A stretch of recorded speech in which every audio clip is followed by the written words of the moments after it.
Did you know that there are magnets so powerful that they can hold objects hundreds of times heavier than their own size? They're not science fiction, nor are they only used in secret laboratories. They're in your phone, in your car, and even in the speakers you're using right now. Today we'll tell you how neodymium magnets are made, the most powerful in the modern world. Neodymium magnets are the most powerful permanent magnets in existence today. Despite their small size, they possess a magnetic force that far exceeds that of any other type of conventional magnet. Their power is due to their unique chemical composition based on an alloy of neodymium, iron, and boron, known as DFB. These magnets are capable of holding weights hundreds of times greater than their own volume, making them indispensable in many modern industries.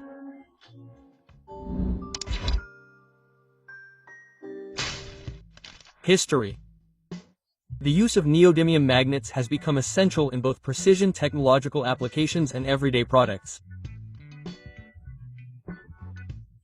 In the professional sector, neodymium magnets are key components in high-efficiency electric motors, wind turbines, hard disk drives, actuators, magnetic resonance imaging systems, and automated industrial tools.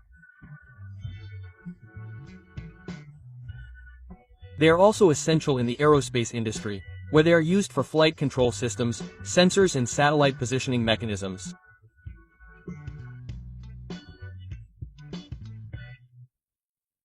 In the commercial sphere, they are present in headphones, loudspeakers, household appliances, magnetic locks, mobile devices, wireless chargers, and toys, even in the DIY and carpentry sectors.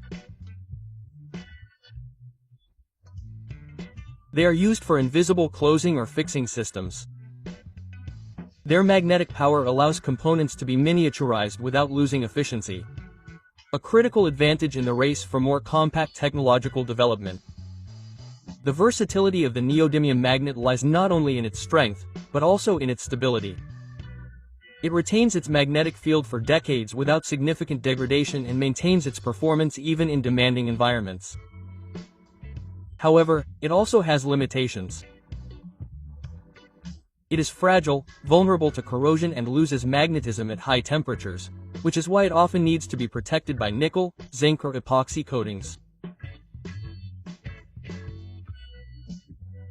The global market for these magnets has grown exponentially, driven by the electrification of transport, the rise of renewable energies, and electronic miniaturization. Behind every silent motor, every ultra-sensitive sensor, or every magnetic piece that seems to defy gravity, lies the result of a complex industrial process that begins precisely with a rare mineral. But how are these powerful magnets produced?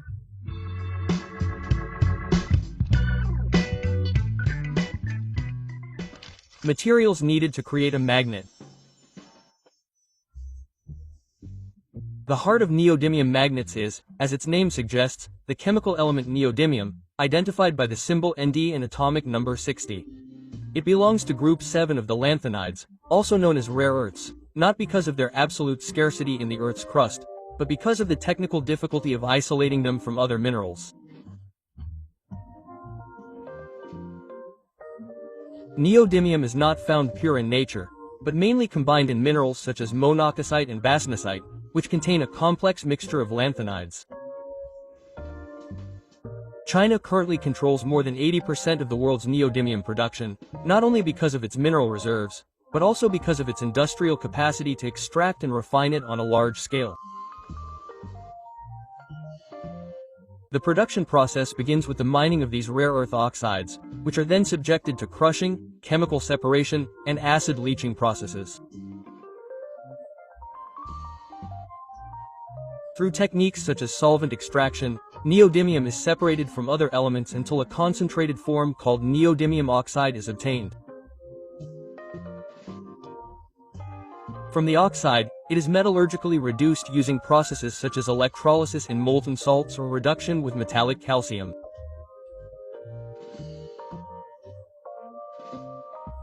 This results in a high-purity metallic neodymium that is later combined with other materials, mainly iron and boron, in carefully controlled proportions. If you are fascinated by discovering how the invisible components that make today's technology possible are manufactured, subscribe to Fabrica Manica and join us on each journey to the heart of engineering. The typical formula for a neodymium magnet is an alloy in which neodymium makes up around 30%, iron 65%, and the rest is made up of boron together with possible additives such as dysprosium or praseodymium. The latter are used to increase thermal resistance and improve magnetic performance in extreme conditions. Once the raw alloy has been obtained, the material undergoes casting and pulverizing processes. It is melted in controlled atmospheres, usually inert ones such as argon to prevent oxidation, and then converted into an extremely fine powder through jet mills or hydrogenation and decomposition. The result is a magnetic powder with micron particles that will serve as the basis for the manufacture of the magnet. At this point, neodymium is no longer a mineral, but a technologically vital component, transformed through chemical reactions, high-temperature furnaces and purity controls that mark the difference between an industrial magnet and a simple piece of metal.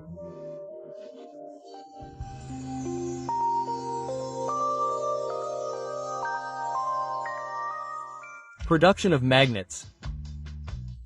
Once the DFB alloy powder is obtained, the most critical and delicate stage of the process begins, the manufacture of the magnet itself.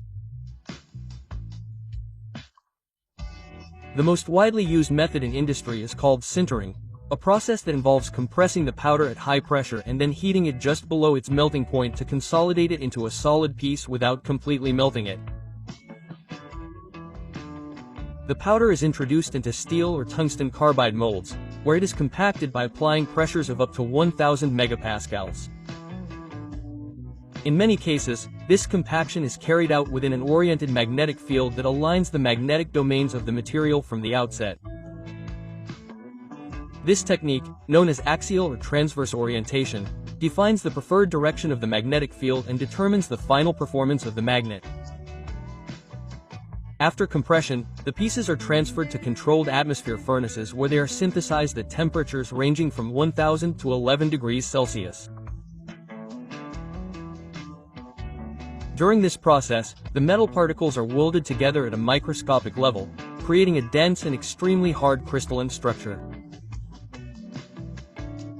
The result is a fragile but powerful piece, still without the final defined magnetic field. In commercial production, there are also alternative methods such as the injection of magnetic polymers used for lower power magnets but greater versatility in complex shapes. In this case, the NdFb powder is mixed with thermoplastic resins and molded by extrusion or injection. These magnets, although less powerful, are ideal for electronic components, toys or applications where weight and flexibility are priorities. Another method is cold compression, more commonly used in precision applications. In this system, the powder is dry compacted and consolidated by isostatic pressure, obtaining more complex shapes or tighter dimensional tolerances, although with lower mechanical strength than sintered ones. Once molding and sintering are finished, the pieces must be machined with extreme caution. Since neodymium magnets are very hard but brittle, diamond tools or water jet cutting are used. Protective coatings such as nickel, nickel copper or epoxy are also applied at this stage to prevent oxidation. Before being magnetized, the magnets are meticulously inspected. Dimensions, porosity, hardness and microstructure are assessed using X-ray scanning and electron microscopy. Each step is controlled under strict industrial quality standards, especially in critical applications such as medicine, defense or energy. The final phase of the neodymium magnet manufacturing process begins with magnetization, a critical stage that transforms a technically inert part into a high-power permanent magnet. To do this, the already sintered, coated and machined parts are placed in special coils where they are subjected to an intense magnetic field pulse that usually exceeds 30,000 Gus. This pulse irreversibly aligns the magnetic domains of the material in the direction previously defined during pressing, giving it its definitive magnetic field. Once magnetized, the magnet cannot be machined without damaging its magnetic structure or causing partial demagnetization. That's why all mechanical work must be done beforehand. From this point on, the magnet is already active and must be handled with extreme caution. Its strength is such that two magnets can attract objects through the air or even cause fractures upon impact if they are suddenly attracted to each other. Finished magnets are classified and labeled according to their magnetic grade, for example, N35 or N52, among others, which indicates their maximum energy. They are also classified by dimensional tolerance, applied coating, magnetic orientation and thermal resistance. This level of detail allows a wind turbine manufacturer, a hearing aid producer or a robotics company to choose the exact magnet for their specific technical need.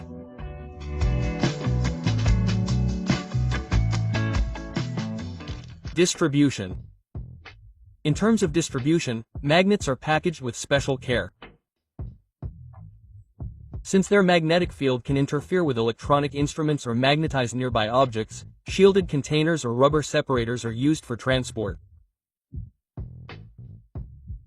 In large quantities, they must travel with special documentation on airplanes, since they affect navigation systems and magnetic compasses. Global supply chains transport these magnets from industrial plants located in Asia, mainly in China and Japan, to logistics centers in Europe, North America, and Southeast Asia. In many cases, the same manufacturer produces magnets for sectors as diverse as healthcare, automotive, defense, consumer goods, and renewable energy. Every small neodymium magnet that reaches our hands is the result of a highly precise industrial process that combines mining, advanced chemistry, metallurgy, materials engineering, and quality control. Behind its apparent simplicity lies a technological chain that is as powerful as it is invisible. If you were surprised by everything that goes into something so small, subscribe to Fabrica Manica and discover with us what is hidden inside the objects we use every day. Until next time.